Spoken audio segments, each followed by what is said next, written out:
Life is full of unexpected moments, some joyous, some heartbreaking, while each and every day is a precious gift. It's not until we lose someone important to us that we remember how short it actually is. Good afternoon, family and friends. We are gathered here today to share the grief of losing one of our community's respected and admired friends, a man who has captured the hearts of all who knew and loved him, a man who loved his family beyond measure, a man who loved life. Geoffrey Thomas Pollock left this world as we know it on Friday, the 10th of March, 2023, after a very long struggle with cancer, aged 75 years. Jeff left behind his wife of 54 years, Margaret, who will need the love and continued support of her family and friends as she tries to come to terms with losing her one and only love. Jeff came from a family of only 2 children with a sister, Marie, who sadly passed away 4 years ago. He was the admired brother-in-law of Margaret's siblings, Wendy, Andrew, and John, and the adored uncle of Leah, Sean, and Brad. It is our hope that every part of this service will honor life lived among us. The journey of grief is long, and those who walk it should never have to walk it alone. Funerals are important rituals. They don't just recognize that a life has ended, they recognize that a life was lived. It is an important day when we gather together to honor life and mourn a death. Time stands still for just a moment as we stand here to acknowledge that someone has touched our lives, has left an imprint on our hearts, and that our souls are eternally changed. Jeff left this life on the 10th of March, but his spirit and his living made a difference, and will continue to do so, as long as each of us remember him in our hearts and carry the lessons of his life with us. Ladies and gentlemen, may I please take a moment to introduce myself. My name is Bonnie Ward, and I'm a civil celebrant. I felt completely overwhelmed with emotion when Jeff asked me just 12 months ago, following a funeral of a mutual friend, to conduct his funeral service when the time came. I will never forget that day. Feeling both pride that he would entrust me with his final farewell and extreme sadness that he was planning his own funeral. Jeff and I volunteered at Murray House together, where I had the utmost respect for his genuine concern for the residents. Loved the funny comments he'd make, his wicked sense of humor, and the mischief that just danced from his eyes. Working alongside Jeff was always fun, never a dull moment. Sadly, as his health deteriorated, he had to give up his volunteer work at Murray House. Jeff and Margaret were both active members of the community, with their involvement as well in the Wentworth Bowls Club and Meals on Wheels. Jeff and Margaret moved to their forever home in Wentworth 17 years ago from Adelaide, where they had lived and worked for nearly 30 years. They both agreed that it was the best decision they ever made. Absolutely no regrets. Their friend base grew, as did their popularity. I would like to take the opportunity to thank the many family members and friends who have traveled here today from Adelaide, Goolwa, and those who traveled clear from the other side of Wollongong to support Margaret and to farewell Jeff in a manner he so deserves. As we listen to the many personal tributes, we will learn about the kind of man Jeff was, what his passions were, what he loved most about life, and what an impact he had on so many people. I'd like to call upon Geoff's sister-in-law, Wendy Goodwin, to present Geoff's life journey. And I think you should all know that Geoff prepared his own eulogy. So these are his words.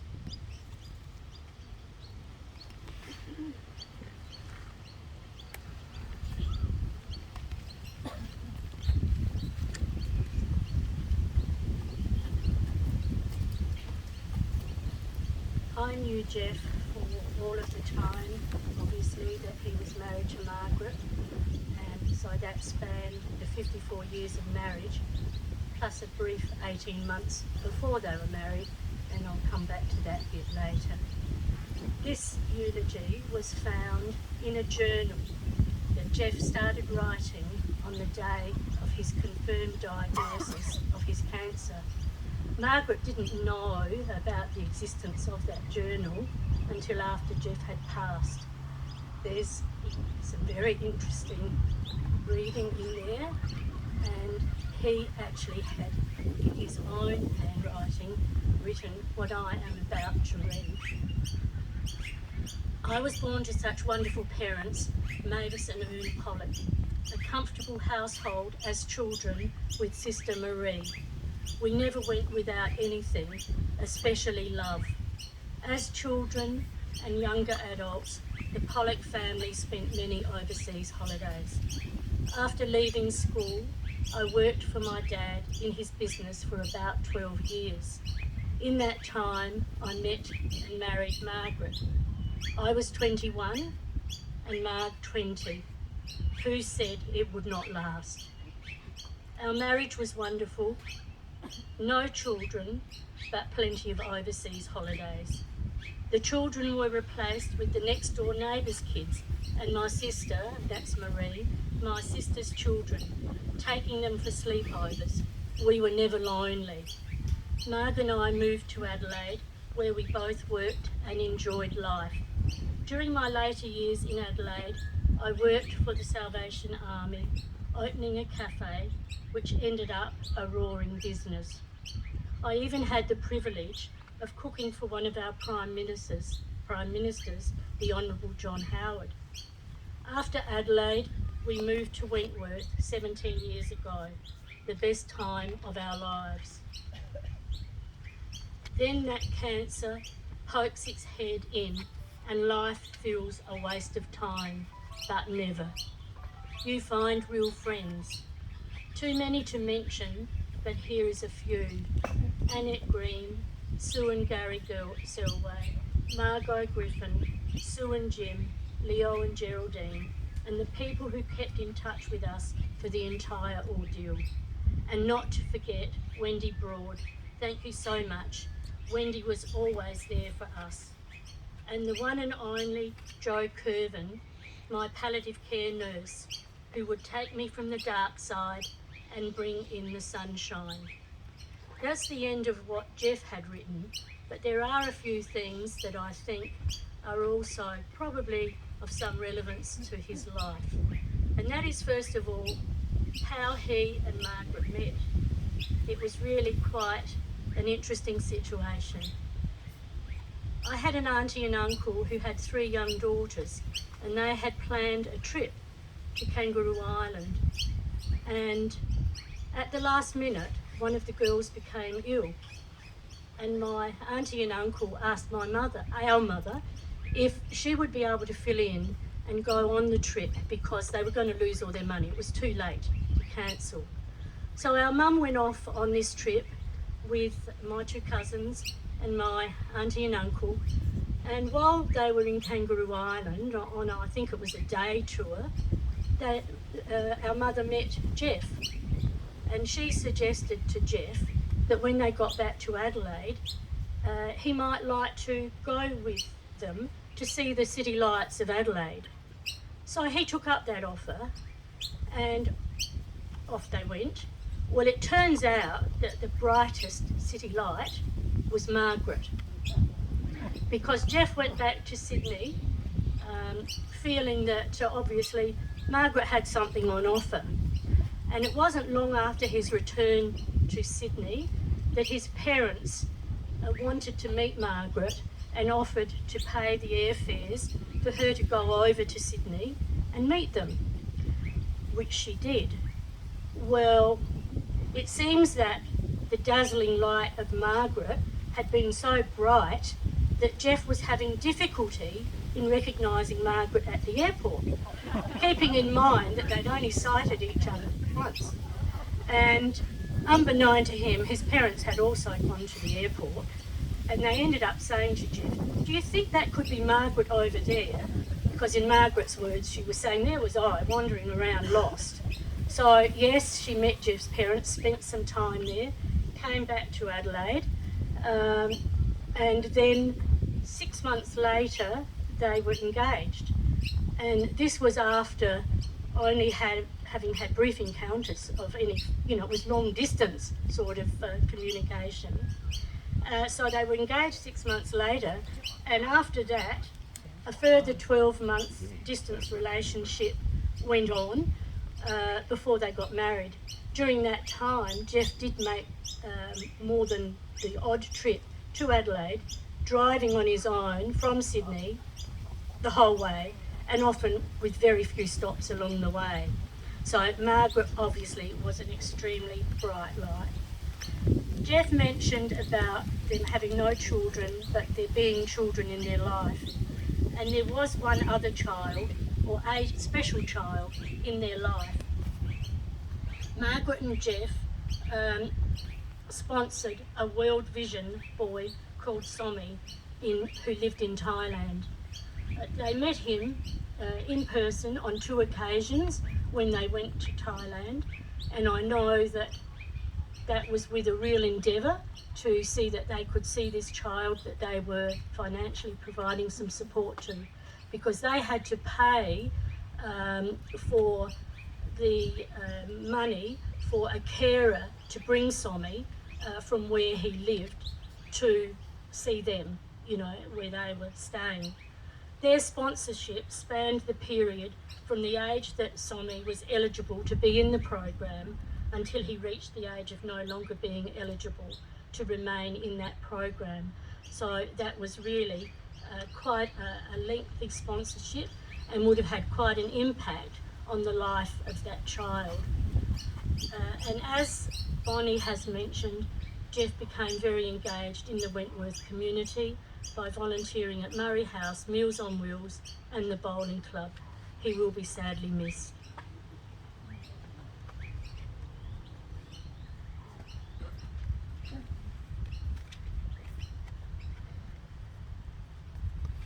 Thank you very much for that, Wendy. There are a few people who have been asked to speak, so I would like to first call upon Councillor Susan Nichols, who would like to speak on behalf of the Wentworth Bowls Club and her long association with Geoff.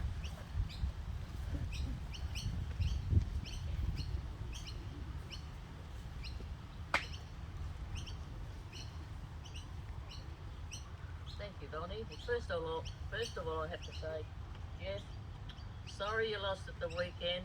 Go the Magpies. Now, we used to often compare our football teams, and it's one of those things up here, you do follow football. I can remember Geoff and Margaret coming up here, and in bowls, I suppose there are 3 groups. There's the champions that have their names on the board and do very little. There are those people who are champions and they work in the clubs. That's great. And then there are people like Geoff. Geoff bowled, wasn't terribly good at it, but he had a go, he had his own particular style, and I used to, yes, but that's fine. But he was an absolute champion in the clubhouse. And this is the thing that I think we need to look at. Not all those people sitting on boards are our champions. Geoff would get in the bar, and he had his minutes, mind you. We clashed a couple of times. We didn't agree eye to eye, but that was just the way it was. I clashed with a few people. But he ran that bar tremendously. The bowling club almost went under when the services club went bankrupt for the second time. At that time, was people like Jeff, and they'd come in, particularly on Friday night. We'd play cards, we'd play carpet bowls, and we used to serve meals to those people who wanted to come in and have a meal. And his skills in the kitchen were tremendous, absolutely tremendous. And we could have 30 meals of a night going out. So we don't always need to look at bowls, at the people you see, the people who've got their names on the board, because a lot of those who are the champions, you don't see them. They're in the background. And it's just one of those things that Jeff was just a great, great person. I used to go down with Christmas presents. And Jeff got to where he loved books, and he did a lot of drawing and colouring in. It didn't matter over the last few years. However you asked Jeff, how was he? I'm okay. Now, it wasn't okay. He was not okay, but he said, I'm okay. And that's what came through. So it's one of those things that, and the one person that we haven't really mentioned here, the one child that you sponsored, it's wonderful, but little Ella Bella, a little four-legged little child, who, look, when I saw him on Sunday, was very, very sad. So, well done, Jeff, and you're a great friend. Rest in peace.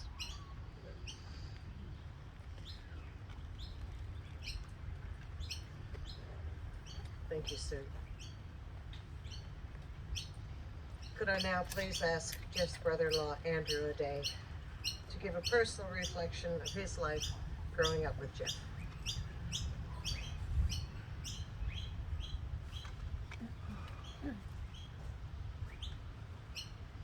Thank you, Bonnie. Well, I've known Jeff nearly all my life, apart from 5 years of it. When Margaret got married and went to Punch Bowl for their first house in Rhodes Street, she used to get me on the plane, and I would hop over every school holidays, and I got so many frequent flyer points it wasn't funny. I would go to Punch Bowl. I met some lovely friends that they had made, Elaine and Bob Malloy, their kids Alison and Gary. And well, it was just great. And when Marg and Jeff were working, I'd go over to Elaine's place, and they would keep me busy, and we'd get into all sorts of strife. But one of the most fondest memories of that time was Jeff handing me $5 every day to go over to the deli and get $5 worth of ice blocks. So I'd come home with a big bundle under my arm, and he would eat them in the day. And I had frequent flyer points over there too. And later in life, of course, I you know, when they did move back to Adelaide, I had the pleasure of doing some cooking for them, homemade cakes in their deli. And I was always in trouble because I was late and there was people waiting. But all in all, you know, Jeff was a true gentleman, a thorough. He was very honest in the way he was a sharpshooter, and he had a very dry wit. And we quite often had a bit of a laugh and things. And you know, he is going to be dearly missed. And I just I'd like to thank you for letting me into your life and your family's life. And all I can say is R.I.P. mate, and God bless. Thank you.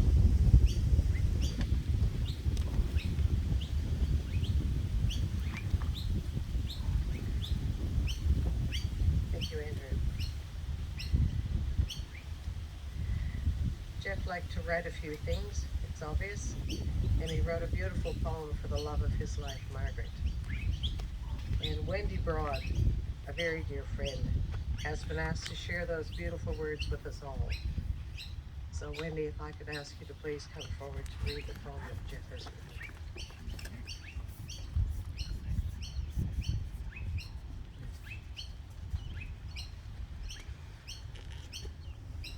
Well, first of all, I'd like to say, Jeff, you got your own way. for the last probably 6 to 12 months, he would say to me, I want you to read a poem for me. And of course I'd say, I don't think I can do it. And I certainly got told, yes, I can. So, Jeff, I'm going to.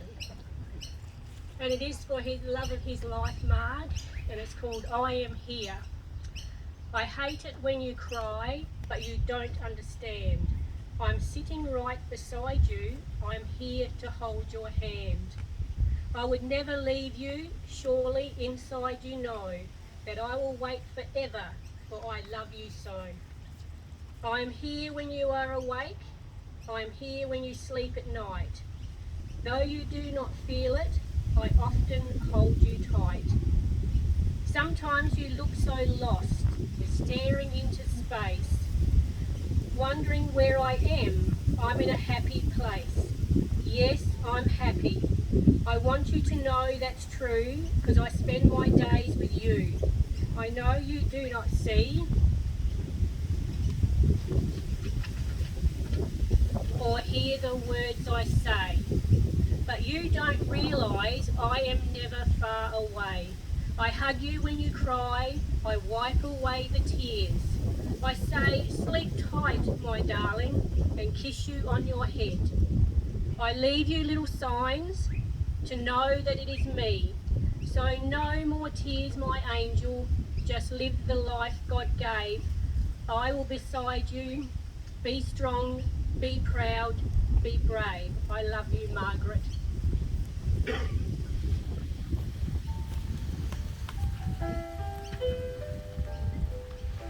Well done, Wendy. That was a hard thing to do. We all have our own special memories, and I think we'll just take a little break as we listen to a beautiful song that they've chosen for this reflection time. Quite as good as I should have. If I made you feel second best, girl, I'm sorry I was blind. You were always on my mind. You were always on my mind. Maybe I didn't hold you all those lonely, lonely times. I guess I never told you I'm so happy that you're mine. Little things I should have said and done, I just never took the time.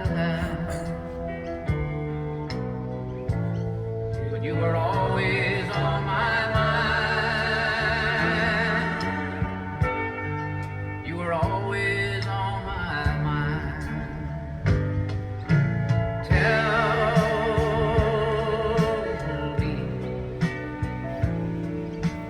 Tell me that your sweet love hasn't died.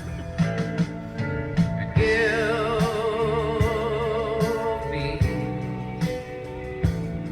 give me one more chance to keep you satisfied. I'll keep you satisfied.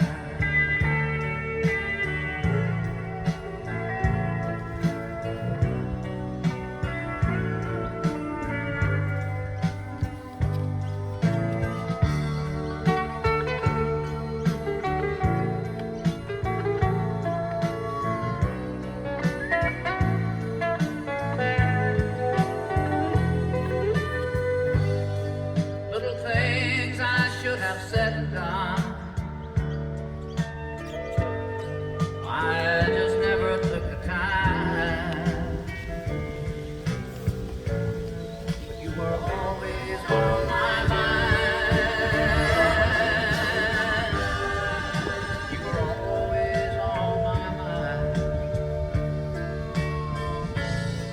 You were always on my mind.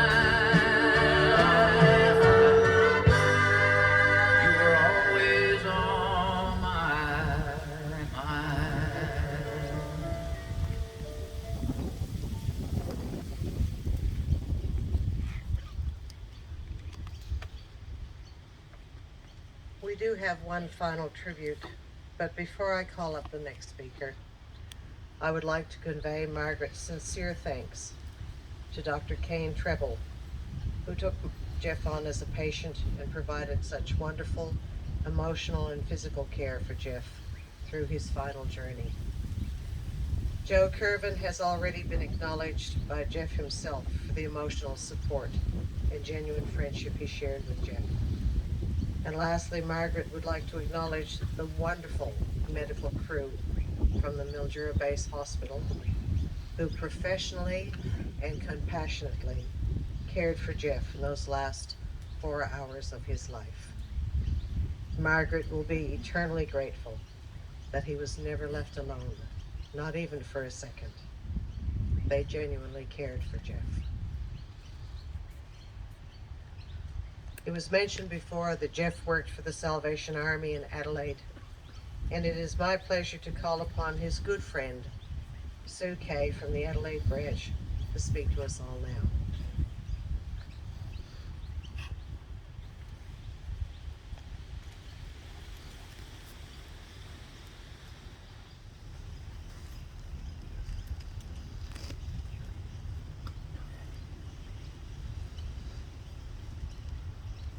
Well, we've heard lots of beautiful things today, and the words that you've heard today were all true.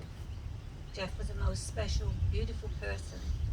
He had his moments. We all have our moments, but when Jeff went off, we knew about it. And that was Jeff.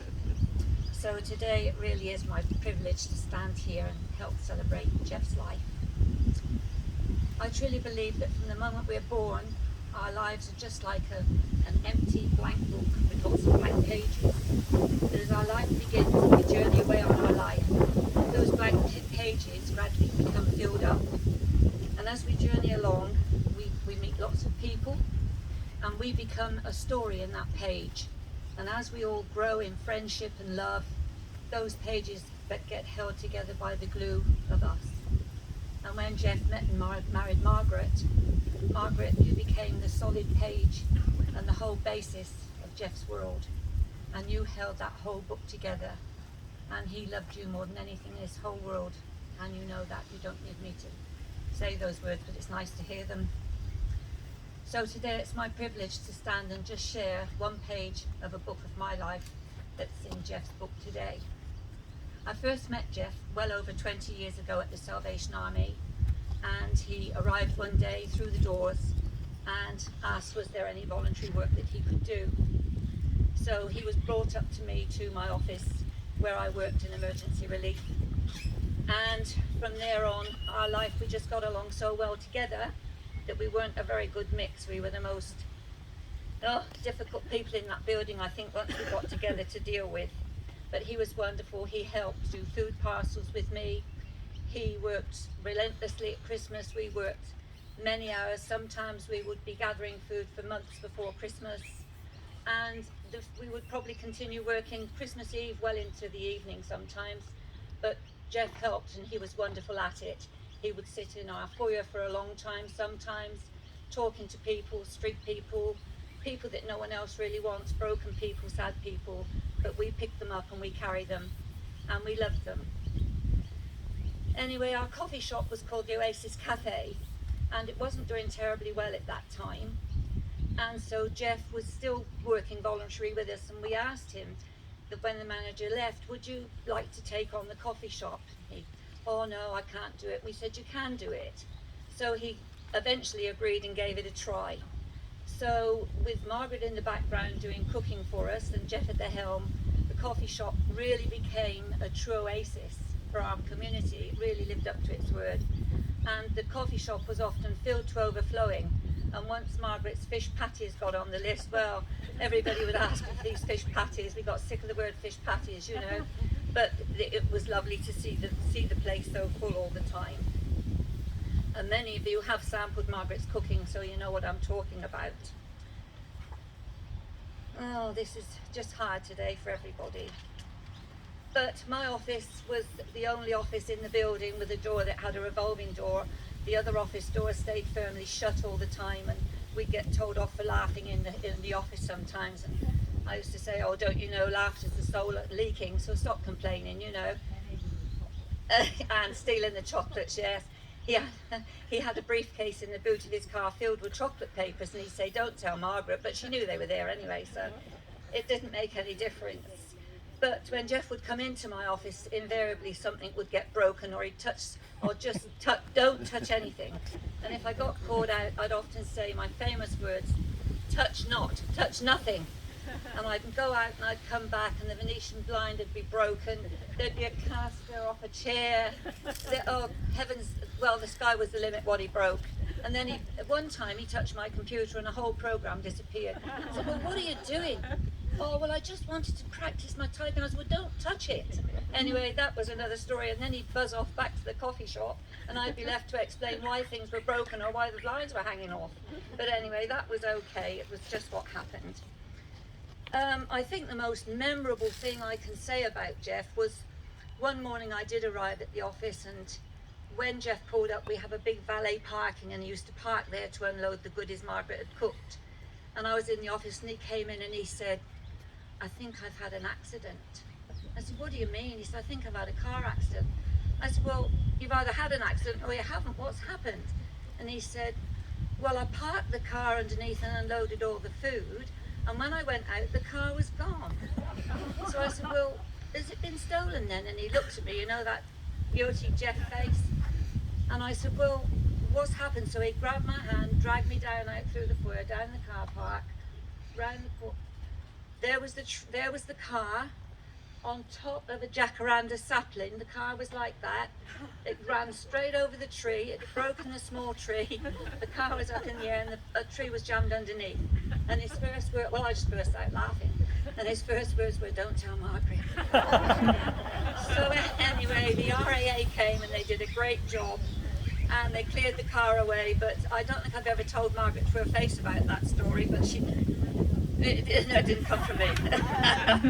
So that was his famous thing, don't tell Margaret. But the day they decided to come to Wentworth was a huge loss for us, but it was a great gain for you. And they really love Wentworth. They've always loved Wentworth, and they've embraced everything here, as you've heard today. But we still miss them, but they'll never be forgotten for all their lovely work that they did with us, and they did work tirelessly. So today, you know, as we've all signed the book here, we've actually finished the last page of Jeff's book. But it will never be the end of Jeff. He will always live on as Frank Spencer. He will never ever be forgotten for that within the Salvation Army, ever. And the book that you've signed today, as I say, is the final page, but his stories will live on forever. And Margaret, he was, you know, what you were to each other was just wonderful. And I just know, and I pray to God, and I know for certainty Jeff will be up there making mischief somewhere. I don't know where, but he'll be up there doing something where he shouldn't be. But we know he will rest in peace. And oh gosh, that doesn't surprise me. One of them. Oh, well, it would be. Oh dear. Well, he's got the scarf today to carry him on anyway. But if you all feel comfortable and if you would like to join in, I'd like to close with the Lord's Prayer today. And we just would love to just continue to honour Jeff afterwards. But if you would like to just bow your heads, and if you would like to share, please do. If you don't want to, that's fine. Our Father who art in heaven, hallowed be thy name. Thy kingdom come. Thy will be done on earth as it is in heaven. Give us this day our daily bread, and forgive us our trespasses, as we forgive those who trespass against us. And lead us not into temptation, but deliver us from evil. For thine is the kingdom, the power, and the glory, forever and ever. Amen. Thank you.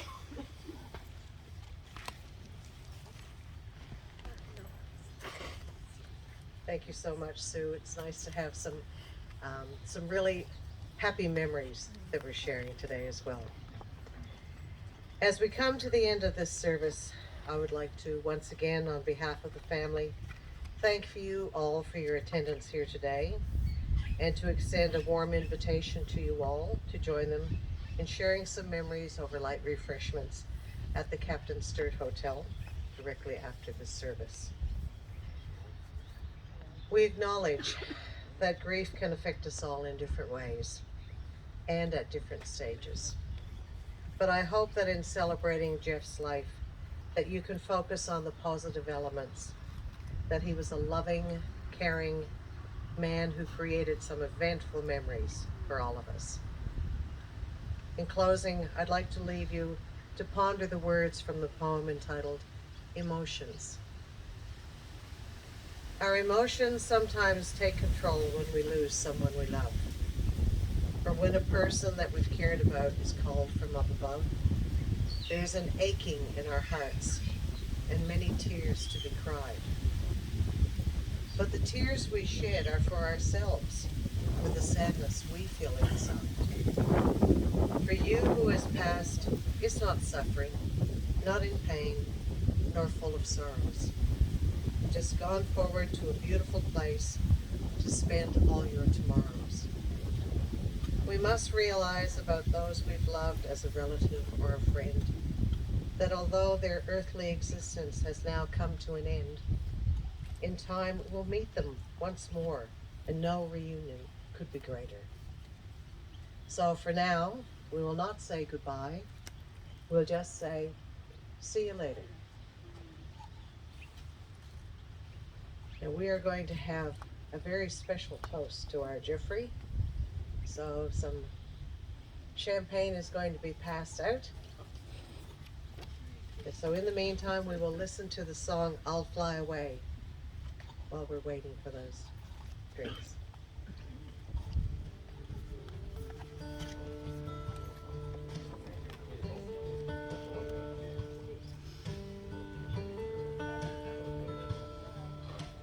Someday morning, when this life is over, I'll fly away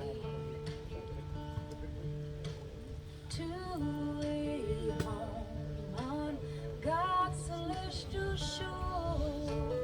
I'll fly away. I'll fly away, oh glory.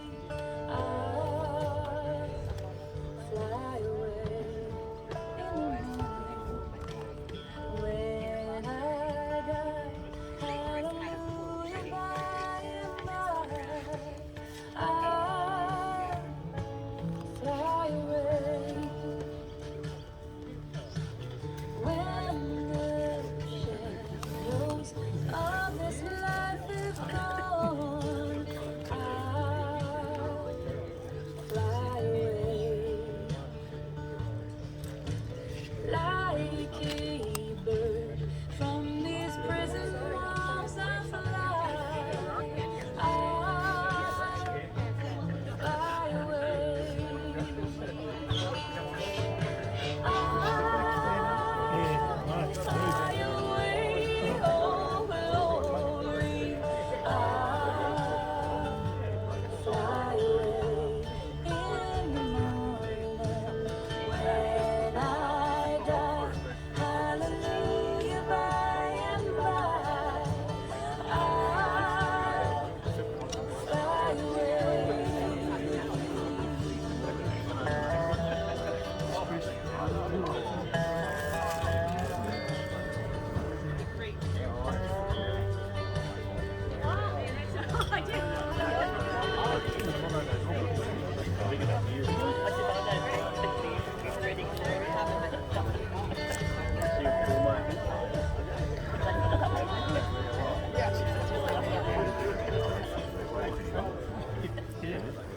Just a few more weary days and then I'll fly away to a land where joy shall never end. I'll fly away. I'll fly away, oh glory. I'll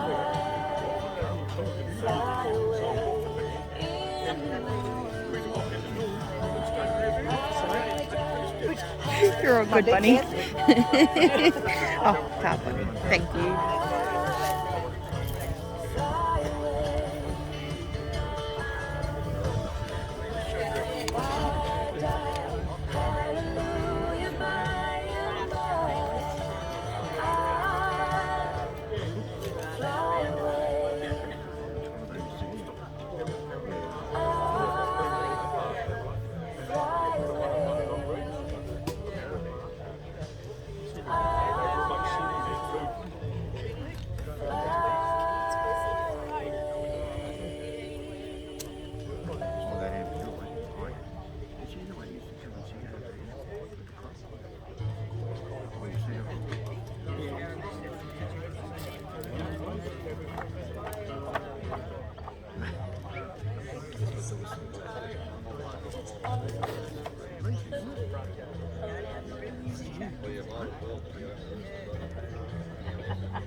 Geoffrey Pollock, your life we honor, your departure we accept, your memory we cherish. And although there is grief today as we say goodbye, there is gratitude for your life. We are truly grateful for the privilege of having shared life with you. But rest now at the end of your days. Rest in the hearts and minds of all those who love you. And so with love, we shall leave you in peace, and with respect, we bid you a fond farewell. Would you all please raise your glasses as we toast to Geoffrey. To Geoffrey. Love is kind, love is wise, so much laughter in your eyes, and you know that I will love you till the last of the night. Do you hear music far away? There's so much I'd like to say. Got a feeling also you, so I'm singing just for you. You are everywhere I find, in my heart and on my mind. Time is all I have, time for you.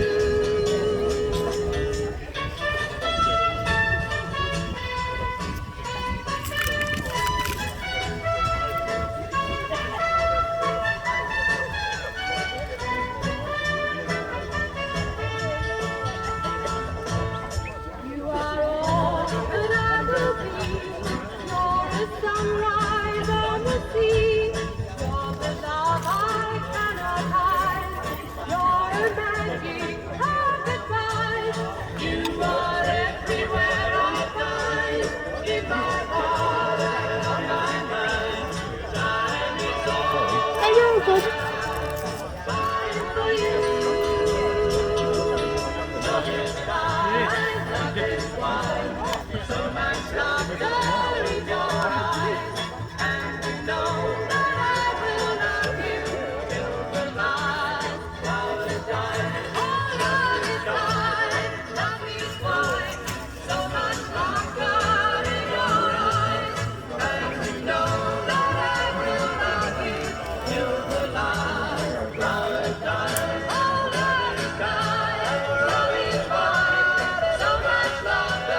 Could I ask the pallbearers to assemble for the recessional, please?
Upon a star and wake up where the clouds are far behind me, where troubles melt like lemon drops away above the chimney tops. That's where you'll find me. Somewhere over the rainbow, birds fly, birds fly over the rainbow. Why then, oh why can't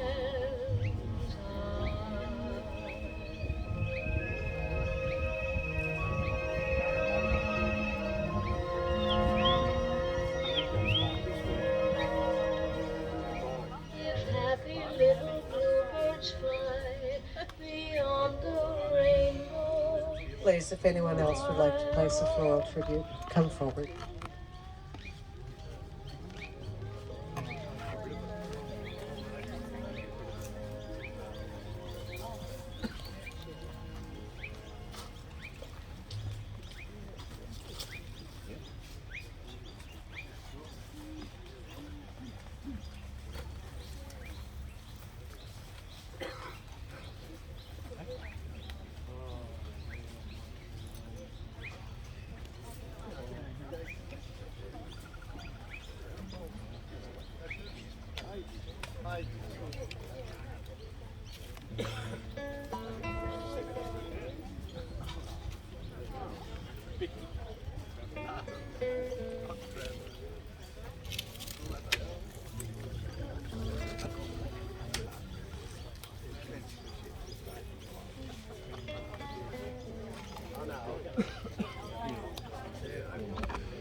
No.